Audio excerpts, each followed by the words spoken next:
दोस्तों सभी को नमस्कार। मैं एक बार फिर से आपके सामने एक नया विषय लेकर के और इसमें आज आपको मैं बताने वाला हूँ खास बीमारियों के बारे में। और इस ऐसी बीमारियाँ जिनके लिए ज़्यादातर हर तीसरे चौथे पाँचवें घर में किसी न किसी बुजुर्ग को, किसी ने 40 साल की उम्र के बच्चे व्यक्ति को या किसी न किसी युवा को भी ये परेशानी हो सकती है। मैं ऐसी बीमारियाँ बताने वाला हूँ और उसका सामान्य उपचार आपको बताऊँगा। और मैं आपको बताना चाहूँगा कि देखिए, मैं एक्यूप्रेशर थेरेपिस्ट हूँ और आपको बताना चाहूँगा मैं हेल्थ एक्सपर्ट भी हूँ। और मैं अपने शौक़ के लिए टीचिंग करता हूँ। टीचिंग करना मेरा बचपन से शौक़ रहा है। तो आप ये ना सोचे, कन्फ्यूजन ना हो कि मेरे चैनल पे आपको कुछ टीचिंग के वीडियो भी देखने को आपको मिल सकते हैं, जैसे हिंदी के हैं, इंग्लिश के हैं, एसएसटी के हैं या जनरल नॉलेज के हैं, है ना, या अन्य विषय से संबंधित हैं। भिन्न भिन्न विषयों पर आपको मेरे चैनल पर वीडियो देखने को मिलेंगे, जानकारी मिलेगी। तो इससे आप सब्सक्राइब जरूर करें और जिससे आपको इसका नोटिफिकेशन मिल जाए। और मैं आपसे निवेदन ये करना चाहूँगा कि जो मेरे वीडियो मिले उनको आप शेयर जरूर करें अपने साथियों के साथ, क्योंकि ये नॉलेज आप अपने पास में रखें। देखिए, ज्ञान बांटना भी एक पुण्य का कार्य है और यही सोच करके मैं इस प्लेटफॉर्म पे आया हूँ। क्योंकि आज के समय में ये यूट्यूब जो है, ये बहुत बड़ा प्लेटफॉर्म है, बहुत बड़ा माध्यम है अपनी जानकारी शेयर करने का। तो अब आप इसमें एक चीज़ देखिए कि एक तो तरीका ये है कि हम स्वयं जानकारी प्राप्त करें, स्वयं किताबों में माथापच्ची करें, तब हम जानकारी लें। एक ये कि हम 10 मिनट का, 20 मिनट का, 30 मिनट का जो वीडियो से देख लें और उससे जानकारी लें। क्यों आज इस भागम भाग ज़िंदगी में हर इंसान के पास टाइम नहीं है। ठीक है, तो हमको कहीं से नॉलेज मिली, हमने आपको प्रोवाइड कराई, तो इसलिए आप उस नॉलेज को लें और अपने लिए, अपने साथियों के लिए, अपने परिवार के लिए उस नॉलेज को ज़रूर आप शेयर करें। और उनको हम्बल रिक्वेस्ट भी भेज सकते हैं कि आप इसे ज़रूर एक बार देखें। ठीक है, हो सकता है आपको मेरी बातें, मेरा वीडियो, मेरा जो आपको देखते हैं कि मेरा जो प्रेजेंटेशन है पसंद ना आए, लेकिन आपको कुछ बातें अवश्य इसमें अच्छी लगेंगी और उनके बारे में आप मुझे नोटिफिकेशन के माध्यम से ज़रूर से शेयर करें और इसे लाइक, शेयर और सब्सक्राइब करें और जो बेल आइकन है उसे भी प्रेस करें। ठीक है, तो इसमें कोई आपका चार्ज नहीं लगेगा और आप ये सब जानते हैं, मुझे आपको बताने की आवश्यकता नहीं है कि आज के समय में इंटरनेट ने हर व्यक्ति को बुद्धिमान बना दिया है और ऐसी कोई बुराई की बात नहीं है। तो चलिए दोस्तों, शुरू करते हैं बिना विलंब किए हुए और इस वीडियो को आप पूरा अंत तक देखें। तो आज मैं आपको बताने वाला हूँ कुछ बीमारियों के बारे में। जो बीमारियां हैं, जैसे सांस का फूलना है, बेचैनी होना है ना, जरा सी कोई बात हो जाती है उनमें घबरा जाना है ना, धूल से एलर्जी हो जाती है, अस्थमा की प्रॉब्लम है ना, बालों की परेशानियां हैं। ठीक है, रात्रि में पसीना आता है, आप नाक संबंधी कोई परेशानी है, नाक से संबंधित, है ना, स्वर यंत्र से संबंधित कोई रोग है ना, आँख अंगूठे में कोई रोग है, या आपके फेफड़े में कोई संक्रमण है, टीबी इत्यादि, खांसी है, इस तरह की जो परेशानियां हैं, इन सब परेशानियों का मैं आपको एक सामान्य उपचार बताऊंगा बिना दवा के। इसमें आपको मेडिकल की सलाह नहीं देता मैं किसी को। ठीक है, और दूसरी बात बताना चाहूँगा, मैं हेल्थ एक्सपर्ट भी हूँ। ठीक है, हेल्थ है, योगा है और साथ में टीचर भी हूँ। तो उस नाते मैं बोर्ड पर ही अपना समझाने का मेरा आपको पता है, टीचिंग मेरा एक प्रोफेशनल जो शौक़ है, राइट, उसे साथ में इसे करता हूँ। तो आपको मेरा अगर किसी विषय पर वीडियो मिले तो आपने सोचा ये बंदा किस टाइप का है, क्या क्या भेजता रहता है। ठीक है, हो सकता है कि आपको मेरा सिंगिंग पे भी वीडियो मिल जाए। ओके, तो इसमें कोई आश्चर्य आपको नहीं होना चाहिए। आपको, है ना, हमारे सर थे, वो कहते थे कि बेटा आम खाओ, पेड़ मत गिनो। ठीक है, तो जो नॉलेज मिले उसे हमें लेना चाहिए और भिन्न भिन्न विषयों में नॉलेज लेना और उसे बांटना मेरा शौक़ है और आपका भी शौक़ होना चाहिए। आप भी जो नॉलेज है उसको बांटें अपने साथियों में। तो दोस्तों शुरू करते हैं। देखिए, पहले मैं बताना चाहूँगा जो बीमारियों के मैंने नाम लिए हैं, जो बीमारियां हैं, जैसे दोबारा बताता हूँ, श्वास का रोग है, निमोनिया है ना, आपका दमा हो जाता है, हिंदी में बोलते हैं, चर्म रोग है, बालों की परेशानी है, हेयर प्रॉब्लम्स हैं, है ना, स्वेटिंग होना है, यानी नाइट स्वेटिंग, यानी रात में पसीना आता है ना, और नोज रिलेटेड प्रॉब्लम्स होती हैं, राइट, एलर्जी है ना, खांसी है और फेफड़े में संक्रमण हो जाता है, टीबी वगैरह हो जाते हैं। तो ये सब परेशानियां होती क्यों हैं? तो इसके लिए जो जो मुख्य जो अंग है वो क्या है, हमारे लंग्स।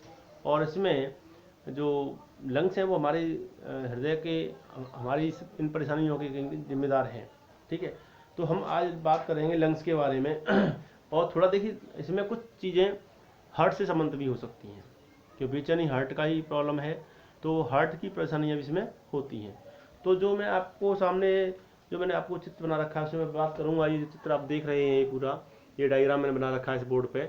यहाँ एक छोटा डायग्राम बना रखा है, इसमें आपको समझाऊंगा अभी। आपको मेरा पूरा वीडियो अंत तक जरूर देखें, इसे स्किप न करें और छोड़ के न जाएं, ये समय आपके लिए महत्वपूर्ण होने वाला है। देखिए पहले हम बात करते हैं, जो हमारा शरीर है उसमें क्या होते हैं, जो फुसफुस यानी फेफड़े आप देख रहे हैं, लंग्स जिन्हें हम बोलते हैं, है ना, ये होते हैं।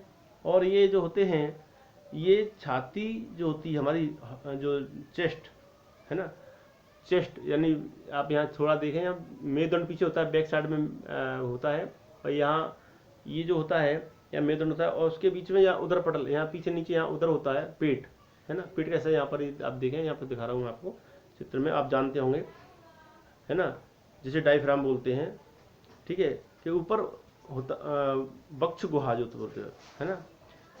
तो चेस्ट जो चेस्ट होता है हमारा, वक्ष गुहा जैसे बोलते हैं, चेस्ट कैविटी में स्थित होती है। फेफड़ों का जो आधार है वो उदर पटल पर और शीर्ष ऊपर गर्दन की ओर होता है, यानी ऐसे शीर्ष ऊपर है गर्दन की ओर, ठीक है, पटल नीचे की ओर है, ठीक है। और प्रत्येक फेफड़ा जो झिल्ली होती हैं डबल दोहरी, ठीक है, दो झिल्लियाँ होती हैं, उनमें एक थैले के आइटम से, थैले के प्रकार में यानी ये उसे बोलते हैं फुस्फुस आवरण, ठीक है, ठीक है, उसमें होता है, उसमें ये सुरक्षित रहता है। और जो फुस्फुस आवरण होता है वह उसमें एक प्रकार का द्रव भरा होता है उसके अंदर, ठीक है, जो फेफड़ों को रगड़ खाने से, चोट खाने से, है ना, चोट के झटकों से बचाता रहता है। और जो फेफड़े होते हैं उसमें असंख्य यानी अनकाउंटेबल एयर जो सेक्स होते हैं, वायुकोश है ना, एयर जो वायुकोश होते हैं वो होते हैं।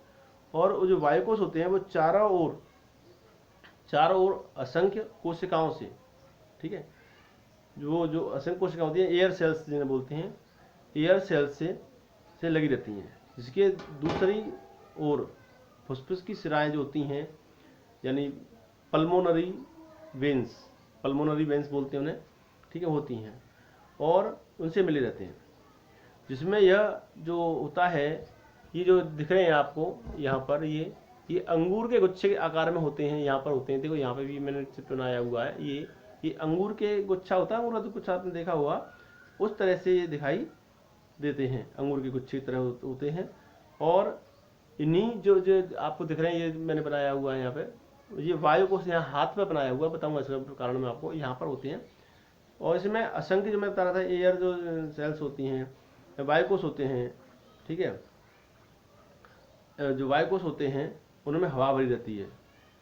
और दायां जो फेफड़ा होता है वो बाएं से ज़्यादा चौड़ा होता है, जो दायां फेफड़ा होता है बाएं से ज़्यादा चौड़ा होता है। और दाएं का जो औसत भार है, दायां फेफड़ा होता है, दायां राइट वाला, उसका जो भार है वो लगभग 520 ग्राम के आसपास होता है। और वहीं बाएं का जो भार होता है वो लगभग 430 ग्राम के आसपास होता है।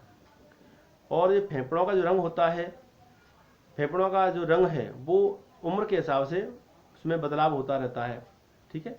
और फेफड़ों का जो रंग होता है उसमें ये जो हम दिख रहे हैं, इनका रंग उम्र के हिसाब से इनमें बदलता रहता है। और यानी जैसे कि आप देखा कि जब बचपन होता है तो बचपन में क्या होता है, इनका रंग लाल होता है, बाल अवस्था में इनका रंग लाल होता है। युवावस्था में ये मटमैले रंग के हो जाते हैं, युवावस्था में मटमैले हो जाते हैं।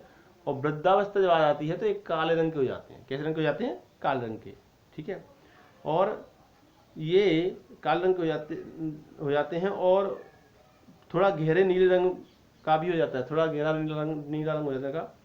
और फेफड़े जो होते हैं, फेफड़े जो होते हैं वो लचीले एवं रबड़ की तरह, यानी लचीले होते हैं और रबड़ की तरह होते हैं, और ये मतलब फैलते हैं सिकुड़ते हैं, फैलते हैं सिकुड़ते हैं, फैलते सिकुड़ते हैं। जैसे हम सांस भरते हैं तो फैल जाते हैं, और जब सांस छोड़ते हैं तो सिकुड़ जाते हैं। ये काम करते रहते हैं, ठीक है। अब इनका कार्य क्या है? जो फेफड़े होते हैं इनका जो मुख्य कार्य है वो हृदय से आए हुए, जो हृदय में से जो अशुद्ध रक्त आता है, अशुद्ध रक्त आता है, उसको क्या करता है, ये उस अशुद्ध रक्त को शुद्ध करता है, ठीक है। और जो पल्मोनरी आर्टरीज होती हैं उनके द्वारा फेफड़े में हृदय में जो फेफड़े में हृदय से जो अशुद्ध ब्लड आता है, अशुद्ध ब्लड आता है, उसमें से फेफड़े अशुद्ध वायु और कार्बन डाइऑक्साइड, अशुद्ध वायु और कार्बन डाइऑक्साइड को निकाल लेते हैं और ऑक्सीजन उसमें भर देते हैं। उसको निकाल करके ऑक्सीजन उसमें भरने का काम करते हैं, ठीक है। इससे क्या होता है? इससे अशुद्ध जो रक्त होता है, अशुद्ध जो ब्लड होता है वो शुद्ध हो जाता है, और यह फिर दोबारा से हृदय में पहुंच जाता है, और वहां से फिर रक्तवाहिनियों के माध्यम से पूरे शरीर में संचरण करता है। ये इनका कार्य होता है, राइट। तो इस तरह से ये हृदय का जो कार्य वो होता है। तो अब इनकी जो परेशानी बता रहा था कि इनसे परेशानी क्या होती है, तो अब आप देखिए कि यहाँ पर ये जो मैंने बनाया हुआ है, ये आपको यह दिख रहा है, ये हमारा हृदय है, ठीक है। तो ये आप देख रहे हैं, ये हमारा जो है बायां है और ये हमारा दायां है, ठीक है, राइट एंड लेफ्ट। ये हाथ पे दिखा रहा हूँ मैं आपको, यहाँ देखिए, यहाँ देखिए, यहाँ ये बायां हो गया, यहाँ दायां हो गया। हाथ को अगर ऐसे करेंगे, हाथ को देखो, मेरा हाथ देखिए आप, ऐसे सामने दिख रहा होगा आपको हाथ, तो ये जब जो करेंगे ऐसे, तो आपको यहाँ ये दिखाएगा यहाँ आपको, ठीक है। ये आपका बायां हो गया, या दायां होगा, हाथ पे बना हुआ दिख रहा होगा आपको, ठीक है। तो इस तरह से हम देखेंगे, तो यहाँ ये यहाँ से ऐसे ऐसे ऐसे ऐसे यहाँ पे बने होते हैं, यहाँ होते हैं। यहाँ हमारा जो होता है, ये हार्ट का स्थान होता है हाथ पे। अब मैं आपको बताऊंगा हाथ पे क्यों बताना चाह रहा हूँ। इसमें एक बहुत बड़ा कारण है जो आपको बहुत लाभ देने वाला है ये। तो ये आप देखें गौर से, ठीक है। अब हमें करना क्या है, जो हमें बीमारियां आपको बता रहा था, जैसे सांस का फूलना है, बेचैनी होना है, छोटी छोटी बातों को घबरा जाना है, धूल की प्रॉब्लम है, इसके लिए हम बहुत सारी मेडिसिन लेते हैं, बहुत सी दवाइयाँ लेते हैं हम इसके लिए है। और दवाइयाँ लेकर के दवाई लेनी चाहिए, नॉलेज नहीं है तो, और लेते भी हैं। अगर आप दवाई ले रहे हैं तो कोई बात नहीं, नहीं ले रहे हैं तो कोई बात नहीं। अगर ये परेशानी है तो अपने डॉक्टर से सलाह ले करके, जहाँ से आप ट्रीटमेंट ले रहे हैं, तो उसके बारे में जो मैं आपको ट्रीटमेंट बताने वाला हूँ, बिना मेडिसिन के, विदाउट मेडिसिन, उसको आप अगर यूज करेंगे तो आपको डेफिनेटली बेनिफिट होने वाला है। तो आपने मेरा पिछले वीडियो देखा होगा, उसमें मैंने आपको कुछ ऐसी, मैं आपको बताता हूँ कि ये जिस टाइप का एक यंत्र होता है, मैंने ये, इसे हम करेला बोलते हैं, रोलर जैसे बोलते हैं। ये हमारा थंब है, आप देख रहे हैं ये, ठीक है। ये हमारी जिमी आती है, ठीक है, ये जिमी बोलते हैं। और ये हमारा जो है आपको देखा रिंग है, ठीक है। तो अब इनका उपयोग क्या है, हमें करना क्या है। जैसे अगर हमें ये परेशानी है और नहीं है, तो पहली बात तो ये है कि मैं आपको बताना चाहूँगा कि हमें सबसे पहले तो ये है कि अपना जो भोजन है, उस भोजन को हमें सही करना है। सोने का टाइम, जगने का टाइम, इसे हमें नियंत्रित करना है। और शुद्ध वायु सुबह हमें प्राप्त करनी है, उसके लिए अनुलोम विलोम कर सकते हैं, है ना। और जो आप, जरूरी नहीं कि व्यायाम जिम में जाके हो, जो भी आप एक्सरसाइज करते हैं वो करें। वो अगर आपकी एज ज़्यादा है तो डॉक्टर की सलाह से करें, ठीक है, कि हमें करें या ना करें, लेकिन ये चीज़ें आप कर सकते हैं। दूसरा ये क्या जो होता है, इसे हमें हाथों में घुमाना होता है, ठीक है। और इसको हम रेगुलर कर सकते हैं, ये मैं पहले वीडियो में बताया था ये दोस्तों आपको, ठीक है। इसे ऐसे हम कर सकते हैं, ठीक है, ऐसे ऐसे ऐसे ऐसे ऐसे। इससे क्या होता है, हम स्वस्थ हैं तो भी कर सकते हैं, नहीं स्वस्थ है तो भी कर सकते हैं, ठीक है। इससे कोई नुकसान नहीं है। अगर ऐसे कोई करने में कोई बेचैनी घबराहट होती है तो घबराया नहीं, इसे बंद कर दें और फिर दोबारा फिर करें, क्योंकि उसका क्या है कि हमारे शरीर में से जो गलत पदार्थ है वो बाहर निकल जाते हैं, ठीक है। अच्छा, ये रिंग है, ये हमारे हाथ उंगलियों में करने की होती है, ऐसे एक एक मिनट इसमें करना होता है हमें, हर उंगली में, ठीक है।